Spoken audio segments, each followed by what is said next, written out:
Amigos, consulta participativa, tu espacio, tu voz. Los que se robaron el país no nos van a robar la paz. Jesús Vázquez, ministro de Interior y Policía. Y hoy, amigos, hoy domingo 13 de febrero se celebra el Día Internacional del Soltero. A propósito de que mañana, lunes 14, se celebra el Día de San Valentín. Saben ustedes, amigos, que transmitimos a través de Carivisión, canales 26 de Claro, Altiz y 22 de Aster, y que estamos en todas las redes sociales. Estamos en nuestro canal de YouTube, Consulta Participativa. Vaya a YouTube, active la campanita y suscríbase a nuestro canal para que reciba todo el contenido de Consulta Participativa de manera directa y especial.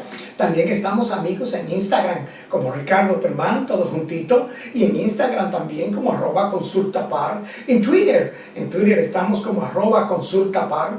Nuestra dirección electrónica consultaparticipativa@gmail.com. En Facebook, Consulta Participativa. También, amigos, estamos en nuestro número de WhatsApp, nuestro número de contacto, el 809-769-4500.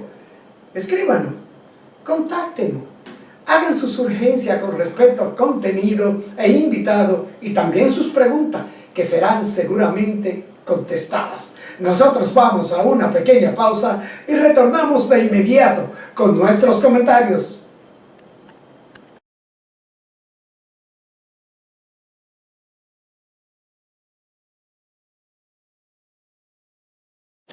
Amigos, y como les decíamos, hoy, domingo 13 de febrero, se celebra el Día del Soltero, el Día Mundial del Soltero.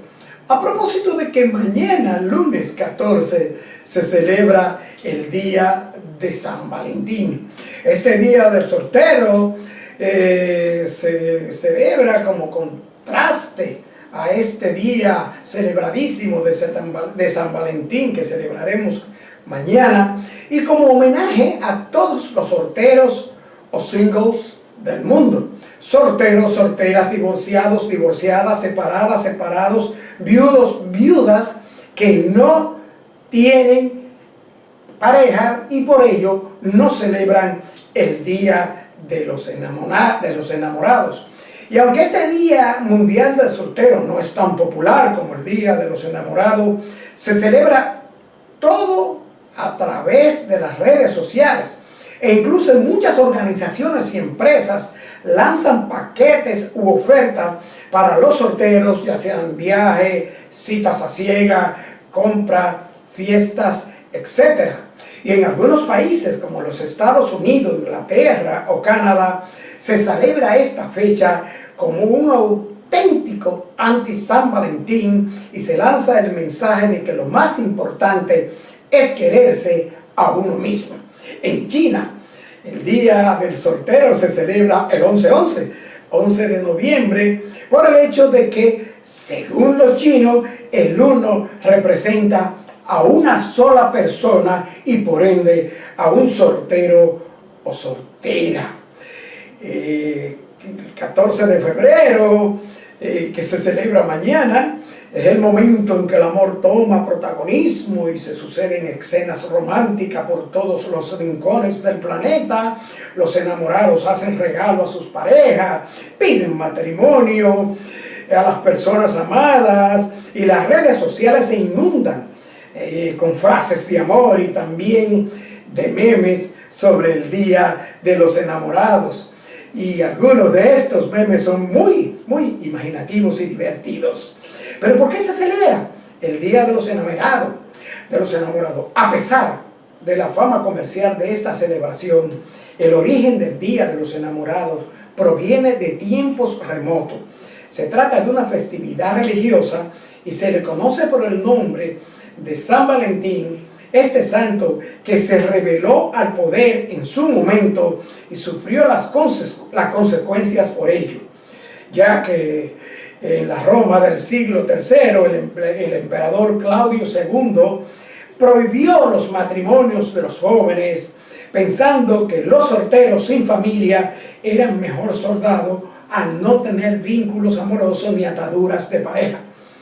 Y en esta época el cristianismo también fue prohibido en Roma, pero un sacerdote llamado Valentín consideró que esto era un error y decidió saltarse la orden y casar en secreto a todos los jóvenes enamorados que así lo quisieran. Al enterarse el emperador Claudio de este acto de rebeldía, sentenció a muerte al sacerdote Valentín y fue ejecutado un día 14 de febrero del año 270. San Valentín es el patrón de los enamorados y es por ello que se celebra todos los años el 14 de febrero, el día de San Valentín, día de los enamorados, donde, como una forma de decirlo muy dominicanamente, se le jura amor eterno a los seres queridos o a la musa que nos atrae y que no nos acepta. Amigos, y por otro lado, los combustibles congelados. Mientras en Europa se dispararon los precios del carburante, en nuestro país el superior gobierno decidió mantener los combustibles congelados. Y para la FINJU es normal que se presente una reforma a la Constitución, a decir de su presidente, el doctor Servio Tulio Cataño Guzmán. Este dijo que no hay que preocuparse y llama a que se analice lo que se propone en la reforma a la Constitución.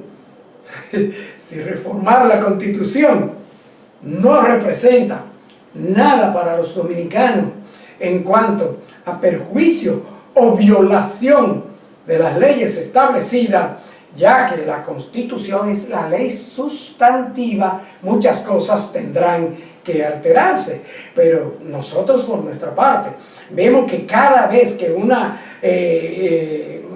congregación, un partido político asume el poder, quieren y han modificado la Carta Magna para acomodarse a sus aspiraciones y ambiciones políticas de poder a la medida, o sea, para fin seguir y volver a modificar la Constitución, no es nada.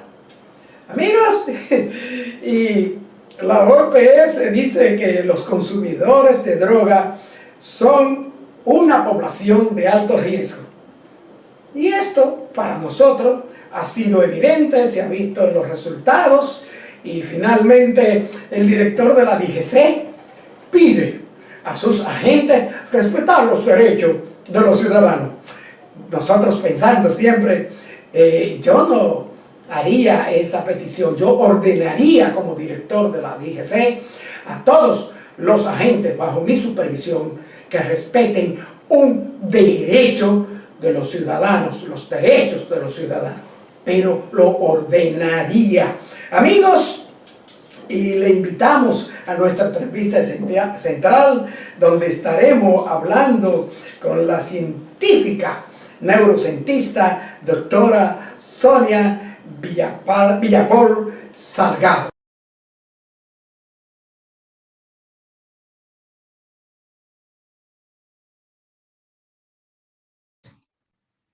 Bien, amigos televidentes, como les decía, hoy tenemos el harto honor de contar con la presencia en consulta participativa de una joven científica española radicada en Texas por cuestiones de su calidad científica. Nos referimos a la doctora Sonia Villapol Salgado. Bienvenida a Consulta Participativa. Muchas gracias Ricardo, es un honor y un placer estar en su programa, encantada. Gracias por la invitación. Gracias, doctora. Yo quiero, si me lo permite, decirle al público de Consulta Participativa que usted es doctora en neurociencias de la Universidad Autónoma de Barcelona, España, graduada summa cum laude, licenciada en Biología Molecular y Biotecnología de la Universidad de Santiago de Compostela, investigadora postdoctoral en la Universidad Pierre Marie Curie y en el Hospital Robert Debré en París, Francia, profesora de neurociencia en la Universidad de Georgetown. Actualmente es investigadora principal y profesora en el Centro para la Neurogeneración del Hospital Research Institute en Texas. Es profesora en el Weill Cornell Medical College de Nueva York. Pero hay algo muy importante, doctora, para esta época. Usted es miembro del equipo de investigación internacional COVID-19 International Research Team, donde coordina el equipo de neurocientíficos que analiza cómo afecta el coronavirus al cerebro y al sistema nervioso. Siendo esto así, doctora, hemos preparado para que tratemos en este programa este esfuerzo científico que usted ha hecho, si así se puede decir, dedicarse un poco más a sus otras actividades de investigación científicas neurológicas al asunto que hoy atañe a todo el mundo, el COVID-19. Díganos, doctora, ¿por qué es el cerebro el órgano que a largo plazo se ha mostrado que se va dañando más por el COVID-19? Sí, sí, bien, es cierto, ¿no? Los síntomas neurológicos son los que a largo plazo son más persistentes, los que duran más. No significa que sea el órgano más dañado, significa que es el que tarda más en recuperarse, ¿no? Entonces, ¿por qué? Porque bueno, el resto de órganos y la sintomatología de la COVID, cuando afecta al aparato respiratorio, pues va remitiendo, con el tiempo es más fácil que se vaya recuperando todos estos órganos, pero en particular el cerebro, como bien sabe, pocas enfermedades neurológicas tienen una cura completa, ¿no? Tienen una evolución positiva dependiendo de los tratamientos, pero bien, no hay tratamientos muy eficaces para el cerebro, para ningún tipo de patología que podamos decir, ¿no? Siempre quedan unas secuelas y por lo tanto es, digamos, el órgano que tenemos que tarda más en recuperarse y por lo tanto arrastra todos estos problemas neurológicos. Doctora, ¿cuáles son estos síntomas o manifestaciones que se han presentado a nivel neurológico, a nivel cerebral, a los afectados del COVID-19? Pues mire, los síntomas también varían dependiendo del año. Quiero decir, este año hay síntomas que no había el año pasado o el anterior de la COVID, y por la simple razón que hay mejores tratamientos para evitar, digamos, que la COVID sea más devastadora, ¿no? Hay tratamientos a nivel de hospitalario y también hay la llamada la vacunación. Y una persona que está vacunada va a tener, si se infecta de COVID, va a tener menos sintomatología, si es que presenta sintomatología, y esto también atañe a los problemas neurológicos, ¿no? Pero bien, en general, si una persona tiene un sistema inmune débil y aunque esté vacunada o no, pero se enferma de COVID y puede tener síntomas neurológicos, que hay un abanico tremendo, ¿no? Desde la fase aguda, que pueden ocurrir, por ejemplo, complicaciones neurológicas de pérdida de olfato, de gusto, que esto es a nivel neurológico también, y luego dolores de cabeza, confusión, trastornos neuromusculares o incluso ya estados más graves que pueden ocurrir accidentes cerebrovasculares como ictus o daños cerebrales, ¿no? Y ya no hablamos de, bueno, que casos ya serían un poco más extremos, pero son reales y se han testificado, ¿no? que son etapas, procesos de delirio y paranoia, es decir, son problemas neuropsiquiátricos, ¿no?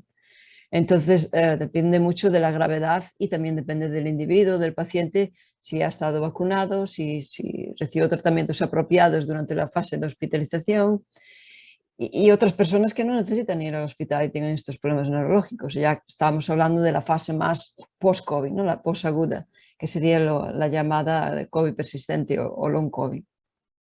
Sí, doctora, y fíjese que ya casi a los 2 años de la pandemia, hay cosas que se han revertido y manifestaciones de este virus que realmente han puesto, si así podemos decir, de rodilla a todo el mundo.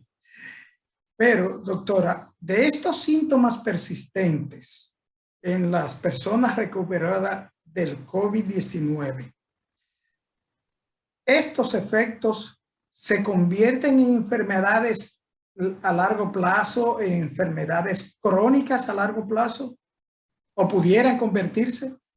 Sí, indudablemente, si no si no haces un diagnóstico realmente de lo que tienes o si no, para recibir tratamiento, obviamente, y si no se detectan, pueden causar a largo plazo, desencadenar otras enfermedades, ¿no? Si esto se está estudiando.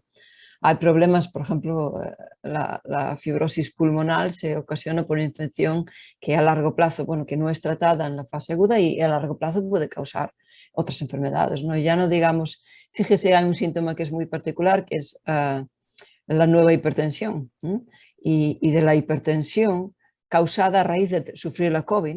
En nuestro estudio que realizamos de COVID persistente, ocupaba 1% de las personas se les presentaba una nueva hipertensión que necesita ser tratada. Entonces, imagínese usted las consecuencias de no tratar la hipertensión, pues es un abanico de enfermedades que puede desencadenarse, ¿no? Entre diabetes, problemas cardiovasculares, etcétera, etcétera.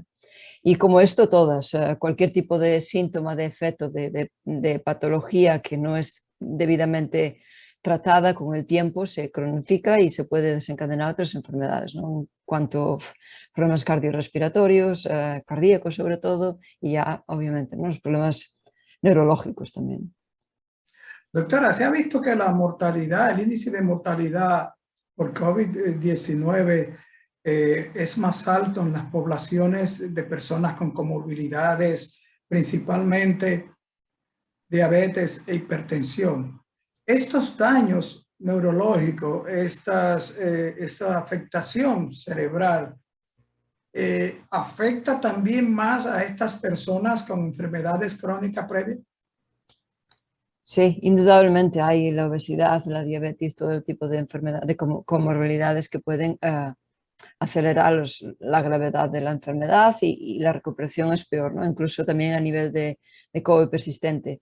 La incidencia de COVID persistente afecta mucho más, por ejemplo, curiosamente, no a mujeres que a hombres y en alrededor de los 30, 50 años, es decir, mujeres en teoría jóvenes, pero que tienen enfermedades subyacentes, ¿no? Entonces, también tanto la fase aguda como la fase posaguda de la COVID está asociada a todo esto.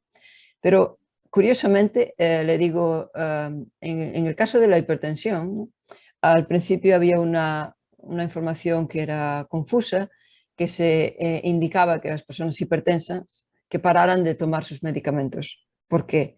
Si se infectaban de la COVID, estos medicamentos, al bloquear los receptores de angiotensina 1, que están asociados con la proteína de enzima convergente de la angiotensina, que es la proteína de los receptores de entrada del virus en las células, ¿no? Entonces, hay una asociación de estas dos proteínas. Si bloqueas uno, se piensa que se aumenta la concentración de la AC2 de la otra y lo que repercute en más sitios de unión del virus al cuerpo.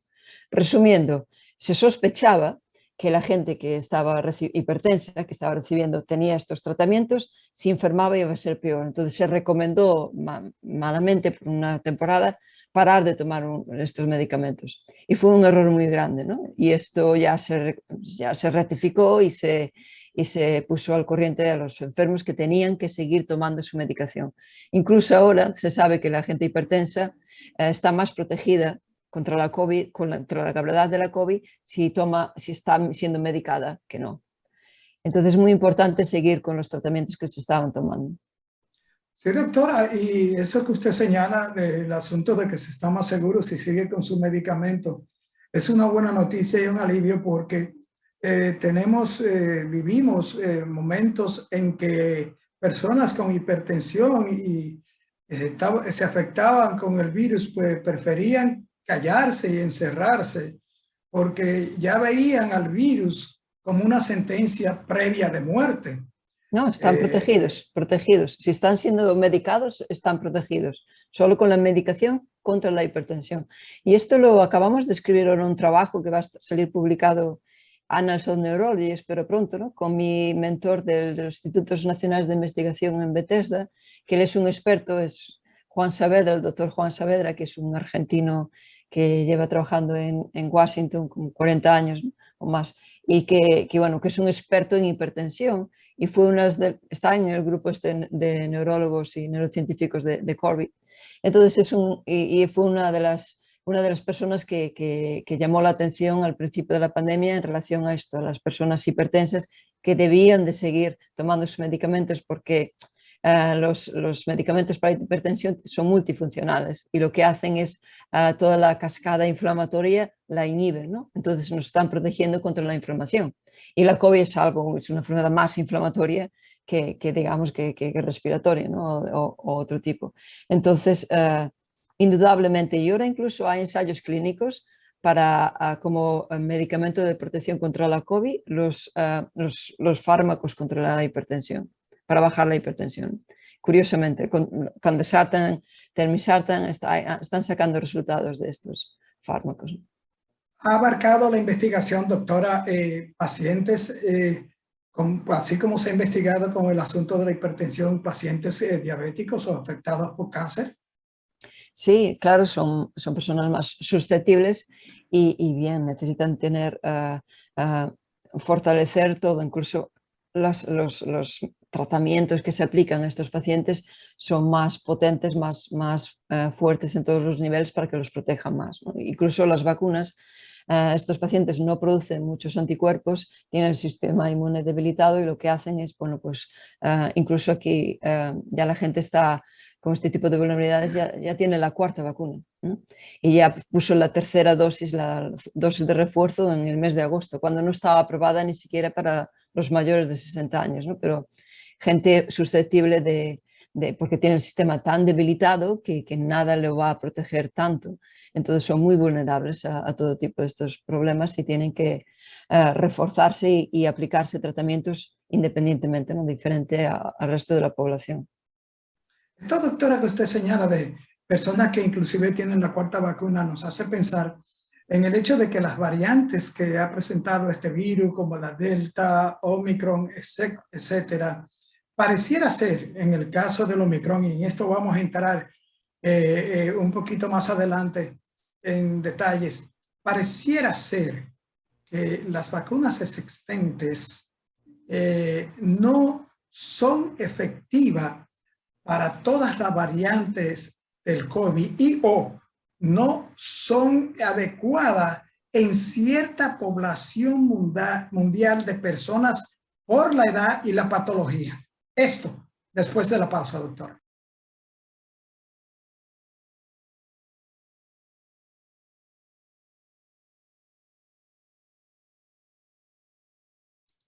Doctora, le señalaba antes de irnos a la pausa del asunto de las variantes que ha presentado el COVID-19 y las vacunas. Y hablábamos de una cuarta dosis. Y hemos visto, ejemplo, doctora, Chile en estos días tiene los índices más altos de contagio. Y Chile es una nación con el 80% de su población vacunada. Dígame. Sí, no, Chile fue, me acuerdo, ¿no? Siguiendo todos los países, que Chile estuvo siempre en la puntera en cuanto a pruebas también, a pruebas de detección y luego en la vacunación también, ¿no? Aunque desafortunadamente la vacuna que usaron mayoritariamente no tenía una eficacia muy grande, ¿no? Pero bueno, sí. Mire, lo que pasa es que el virus es el mismo virus, es el virus de la COVID, pero las variantes lo que hacen es que lo hacen más listo, ¿no? Y quiere ser más listo que las células humanas. Entonces, ¿cuál es el problema aquí? ¿Qué hace? El virus cada vez que la gente lo transmite, cada vez que se transmite de una persona a otra, incluso nosotros publicamos un trabajo en el 2020 que es muy interesante porque encontramos que el virus dentro de las personas, del propio cuerpo de una persona, va cambiando y va generando polimorfismos y va mutando. Es decir, el virus que con el que tú te infectaste y el que sueltas no es el mismo. Curiosamente, imagínense Explique, espera, doctora. El virus con que yo me infecté y el que suelto no es el mismo.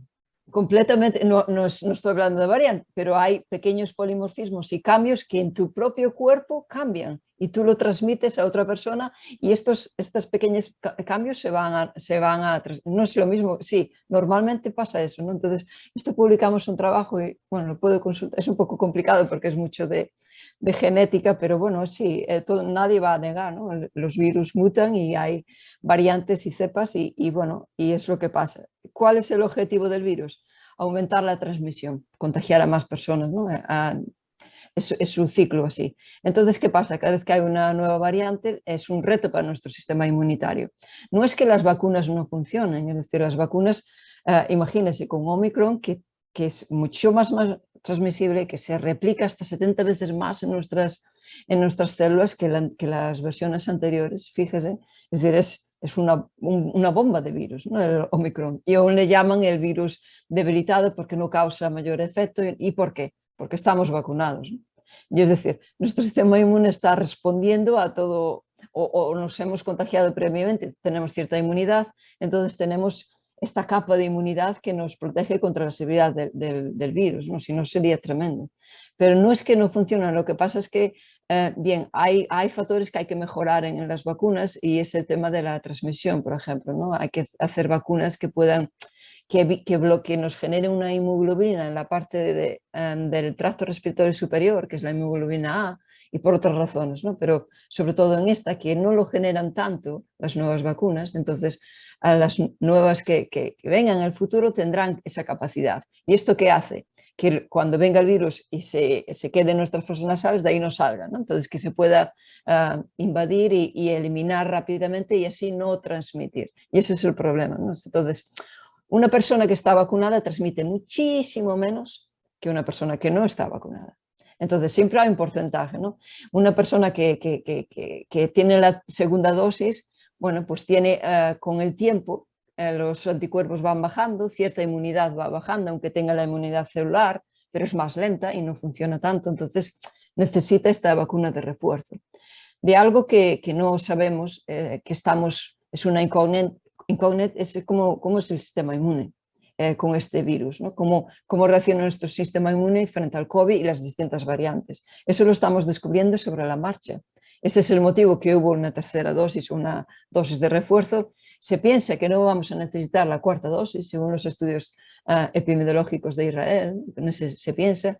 Y la idea es tener una vacuna en la siguiente vez que nos toquen, que sea contra todas las variantes, ¿no? Que en general que bloquee con mayor eficacia posible contra todas las variantes. No es que las vacunas que tenemos no funcionan, son de las mejores que se hicieron en el mundo de todas las enfermedades, porque hay un porcentaje de un 80-90% de efectividad, eso es enorme. Lo que pasa es que como hay tanta transmisión y el virus se está haciendo tan inteligente, es difícil que no escape, que no haya una vía de escape en el sistema inmune, ¿no? Entonces, nos lo están poniendo, el virus se lo está poniendo muy difícil las vacunas, pero de momento todas protegen y todas bloquean en cierta medida, ¿no? Entonces, hay que mejorarlas indudablemente, pero no, es decir, estamos así en esta situación de tener contagios leves simplemente porque tenemos cierta inmunidad, si no iba a ser un desastre, imagínense, con los contagios de Omicron que hay. Doctora, a la científica, usted menciona el hecho del contagio, sé que nos quejamos de los altos índices de contagio, de la cantidad de personas contagiadas. A su juicio, doctora, ¿se han implementado en el mundo acciones eficaces para mitigar la transmisión del COVID, para mitigar los contagios a su juicio? Es decir, la información estuvo ahí, pero para la gente es muy difícil saber a quién creer, y esto es un problema. Hubo información muy egocéntrica y muy perturbada por parte políticos, incluso de médicos, e incluso de personajes que tendrían que tener cierta credibilidad, y simplemente porque no leen y no se actualizan de las noticias, y es difícil entender ciertos conceptos y no se explican bien. Entonces, claro, sobre todo al nivel de transmisión, ¿no? Hasta hace poquito se seguía pensando que el virus se transmitía por superficies y bueno, y se seguía con ese concepto, aunque ya lo sabíamos hace 2 años, ¿no? En nuestro primer simposio de COVID ya estábamos hablando que el virus se transmitía por los aerosoles, por respirar el mismo aire que otra gente, en interiores, por compartir el aire, ¿no? Y no se transmite por estornudos o no se transmite por tocar una superficie y meterla en la boca, así no nos contagiamos. En un 99% nos contagiamos por respirar, compartir el mismo aire. Y este mensaje para mí nunca fue claro y nunca se transmitió con claridad a la sociedad, ni por parte de los políticos, porque ni ellos mismos ponen una máscara o un cubrebocas bien, en ningún país lo hacen, ningún político sale con un cubrebocas bien puesto, y eso es fundamental, ¿no? El primer mensaje que tienes que mandar a la población es dando ejemplo, ¿no? y, no Sí. y ni eso saben hacer, ¿no? Entonces, claro, si no crees en tus gobernantes, en cómo te están transmitiendo la información para que tú te protejas y a tu familia, ¿en qué vas a creer? Es muy complicado, es muy complicado. No vas a creer un científico que no sabes, una científica que va a decir esta, que no lo conoces de nada. Entonces, es más, la credibilidad tendría que venir de gente que fuiste a votar o gente que es tu médico de cabecera. ¿Cuántos, con la COVID persistente, cuántos problemas hay que los médicos de cabecera le dicen a sus pacientes que se vayan a casa, que lo que tienen es ansiedad y depresión, cuando los pacientes están sufriendo COVID persistente? Y eso es una falta de profesionalismo a nivel clínico, médico, de no informarse los efectos de la COVID, ¿no? Entonces es complicado saber a quién creer, ¿no? Yo lo entiendo. Doctora, usted ha dado en el clavo, como decimos los dominicanos. Aquí en España también. Es preocupante ver, doctora, cómo no hay en los hospitales, y usted lo mencionó en un trabajo anterior, centros o áreas de seguimiento a recuperados de COVID. Es más, doctora, después que los pacientes se recuperan de COVID, que dan el primer negativo, se olvidó ese paciente. ¿Cree usted, doctora, que se está invirtiendo lo adecuado y se está haciendo lo que debe hacerse para respaldar la investigación y crear centros de seguimiento a los recuperados del COVID? Sí, bueno, se debería y depende, 100%, bueno, depende es de cada país y cada gobierno cómo lo llevan. Y primero lo primero que tienes que hacer para un paciente es creer que los síntomas de COVID persistentes son reales. Si ya no crees, olvídate de pensar, de pedir tener centros o clínicas de seguimiento, ¿no? Si no crees que existe el problema, no. El primer paso para ayudarles es creerles. Entonces, y eso ya no se está haciendo aparte de individual de cada médico. Y sí, se debería hacer de investigación. Por ejemplo, aquí en Estados Unidos, los Institutos Nacionales de Salud, que es una institución pública que da dinero para la investigación, ha creado como una campaña para solo COVID persistente, y hay el primer avance de dinero fueron 1.000 millones y ahora hay otra avalancha de dinero dedicado a proyectos para investigar y entender mejor la COVID persistente, tanto en hospitales, en universidades, en centros de investigación. Y eso me parece muy bien y debería de aplicarse en otros países, ¿no? En España la inversión de investigación es muy reducida, es mínima, ni se considera cuando, bueno, entonces es más complicado y depende de cada país. Hay países también que tienen más conciencia a nivel de investigación y sí que lo están aplicando, sí que están investigando long COVID y a nivel clínico, obviamente, es que no va a haber otro camino. Vamos a encontrar una avalancha de pacientes en los próximos meses, años, con síntomas y problemas achacados a eso, a la falta de atención y a la COVID persistente. Incluso a falta de atención médica de COVID persistente cuando tenía que ser y no fue, y luego se desarrollaron otras enfermedades. Eso va a ser así simplemente por el hecho de que hubo muchos contagios.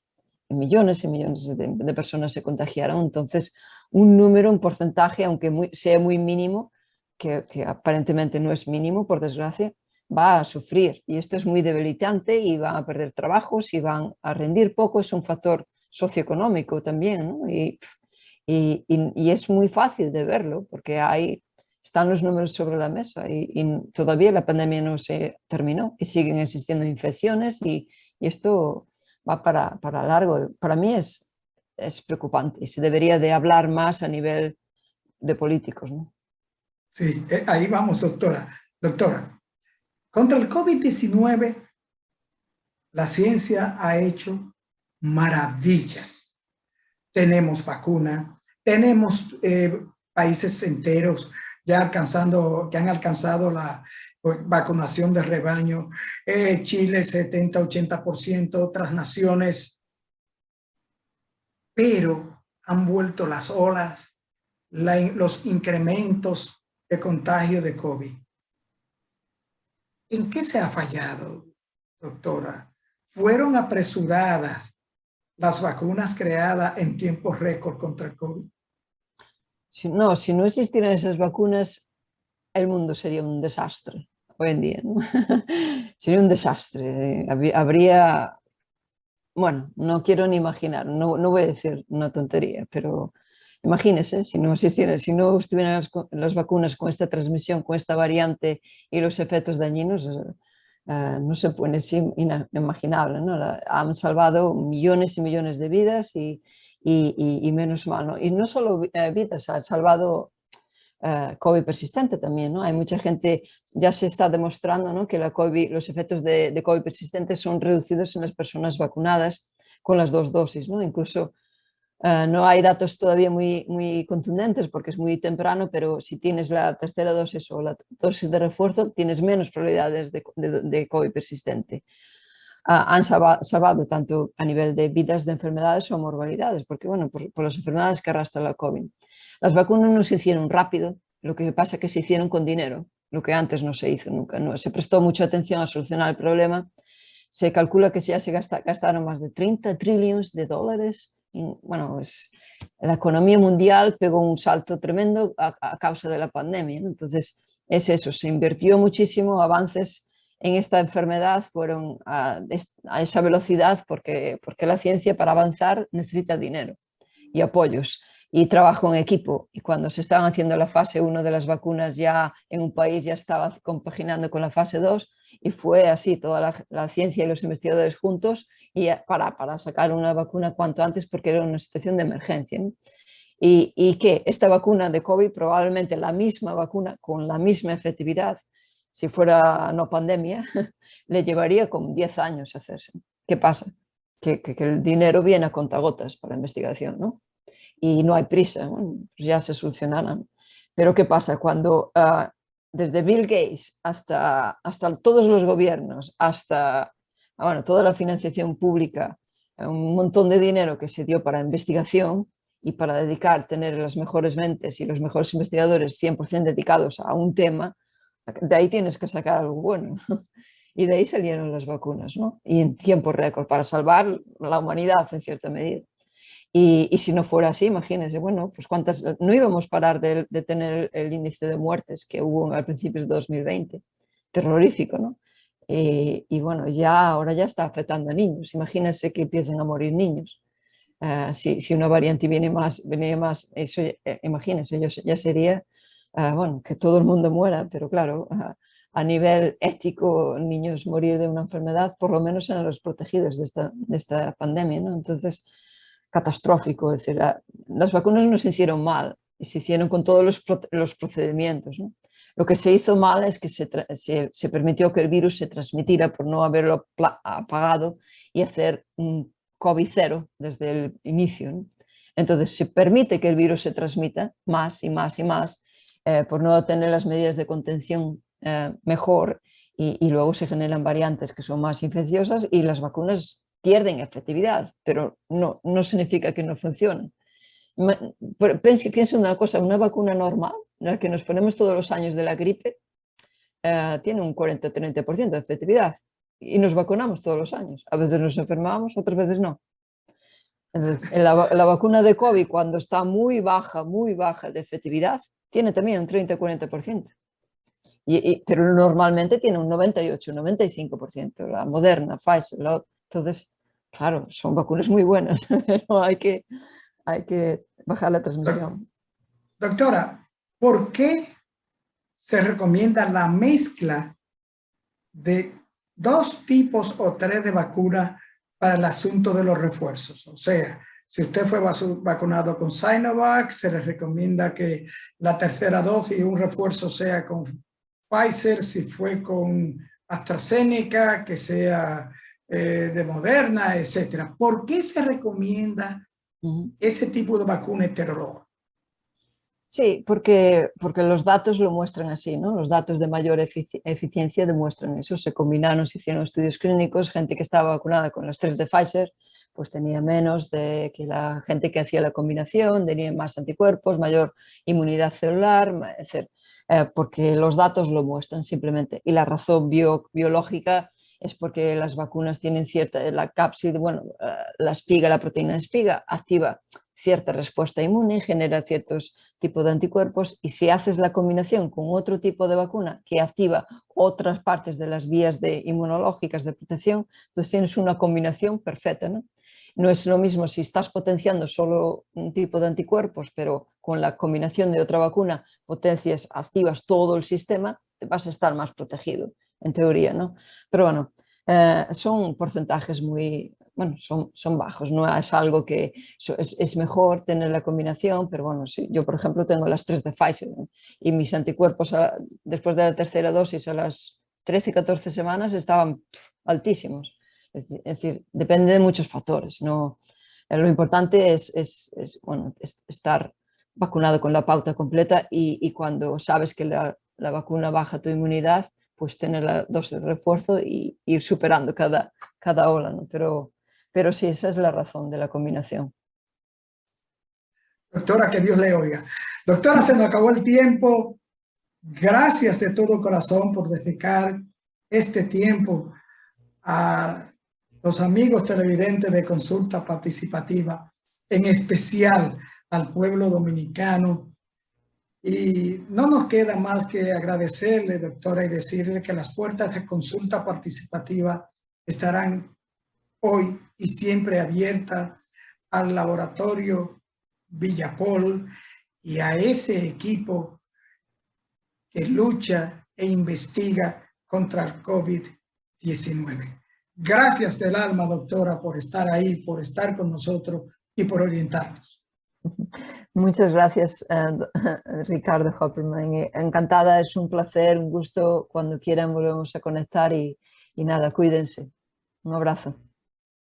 Bien, amigos televidentes, después de esta interesantísima entrevista con la doctora Sonia Villapol Salgado, quien es doctora en neurociencia, solo nos resta invitarle a la segunda parte de esta entrevista, que será en la próxima entrega con la doctora Villapol Salgado.